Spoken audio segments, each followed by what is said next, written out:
But she never really goes anywhere. We lost her once, also around this time of the year. We left her outside and she disappeared for 3 months, 4 months. So please don't kill us. Don't judge us, please. It was one mistake.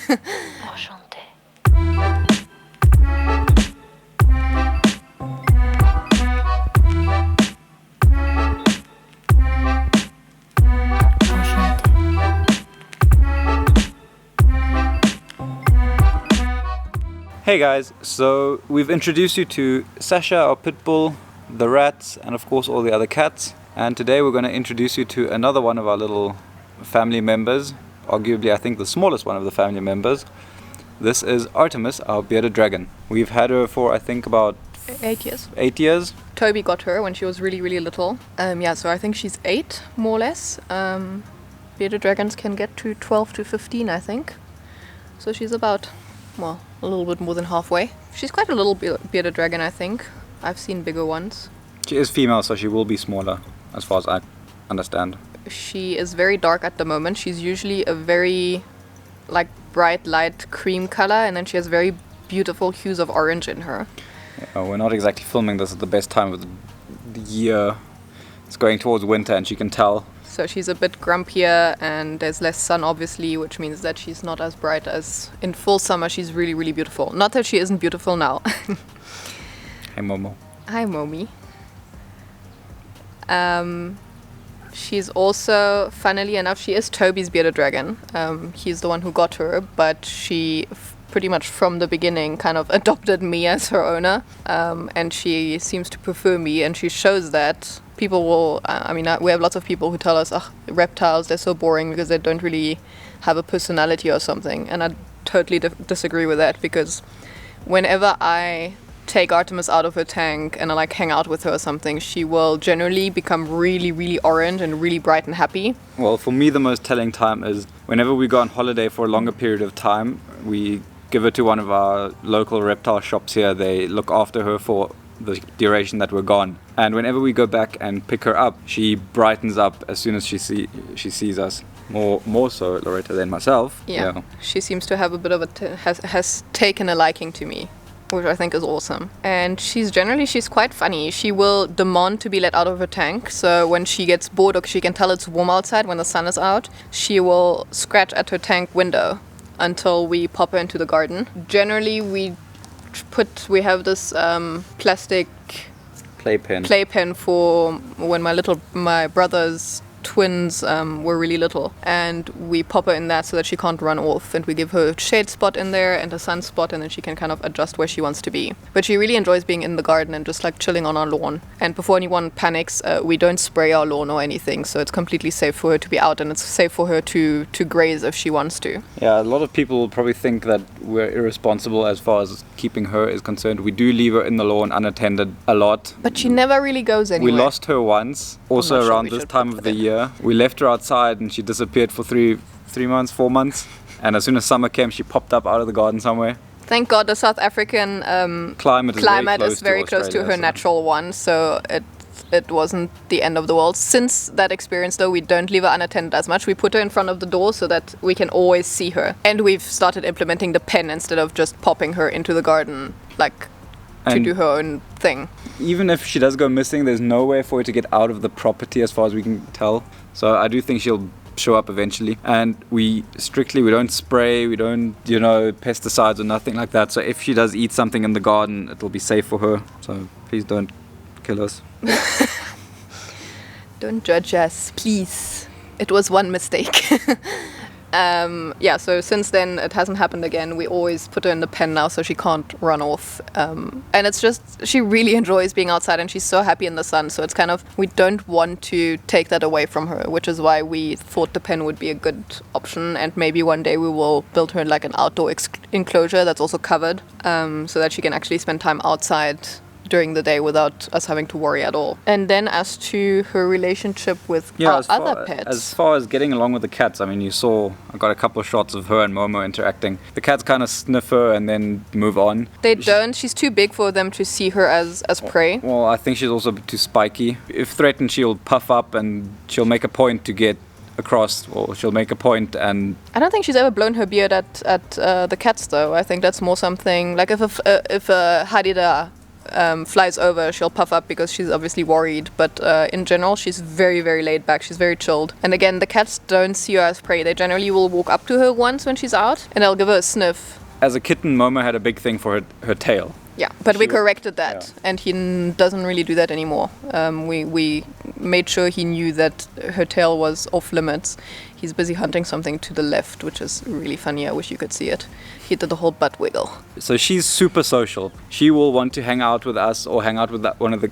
Like, she'll almost go to the cats sometimes just to hang out and be around and, you know, be free kind of a thing. Funnily enough, the reason we also started putting her outside and why we weren't so worried originally is because she actually had a tendency to walk back into the house on her own, where she would in summer when it's really, really hot outside, we used to put her out, and she would walk back into the house because it's cooler there as well. Well, before COVID and everything, we'd obviously only really have the time on weekends to put her out. So we'd let her out on Sunday morning or something, and then in the afternoon she'd come back into the house casually. All and on she'd her generally own. just sit. She'd sit somewhere sort of where she can be in the shade and in the sun at the same, or where she can easily move between the two. And then we'd make a little salad and some crickets and stuff and put them on a plate outside as well. And then she'd. So she's living quite the life. Yeah. I think for a bearded dragon, she's actually quite happy because she doesn't have to spend her entire life in a tank.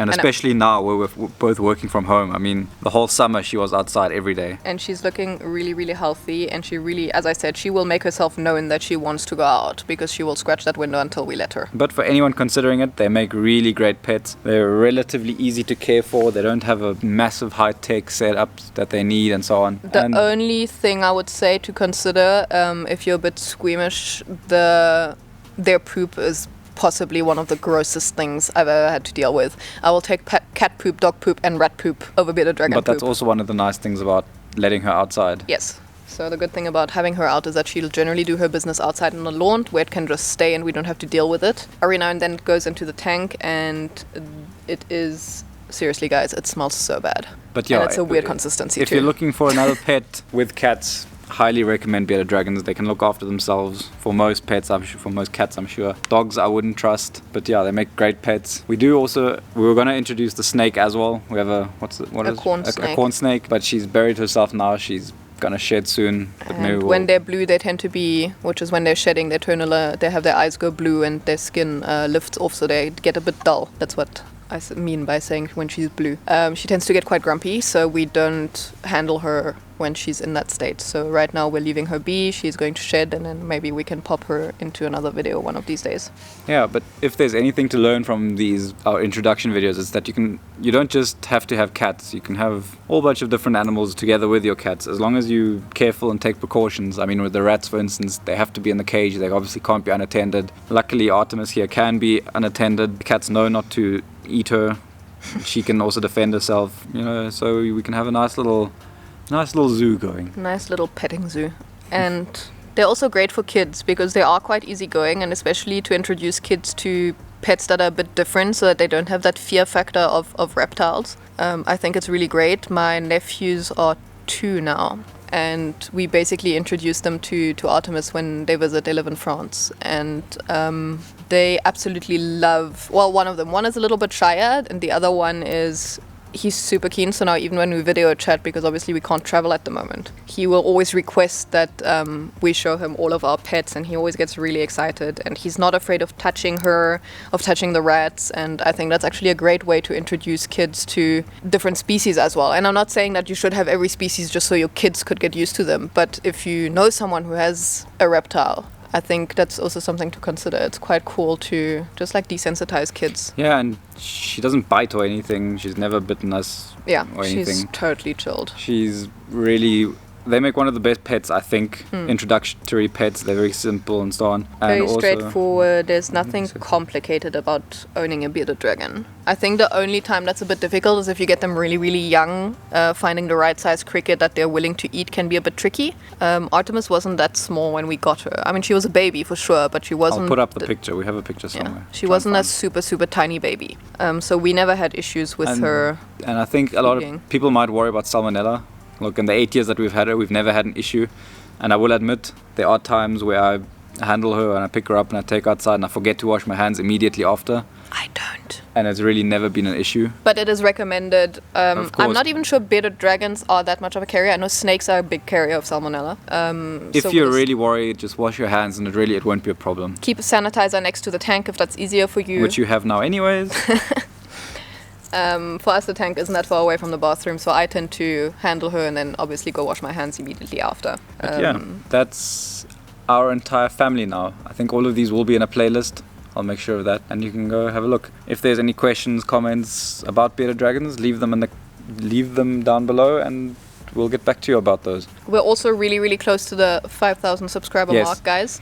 So the next video, either the next one or the one afterwards, will probably be a question and answer video. About the humans. I mean, you can ask about the questions about the pets as well. I don't think it should just be about us. It should be ask us whatever you want.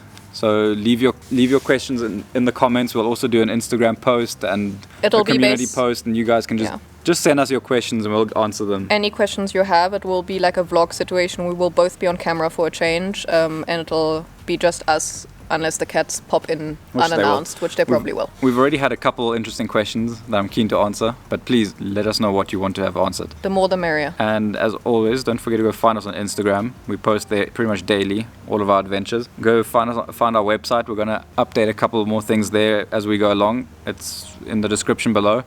And then like the video, share it with your friends, and hit that subscribe button. And we'll see you in the next one. Cheers. Bye.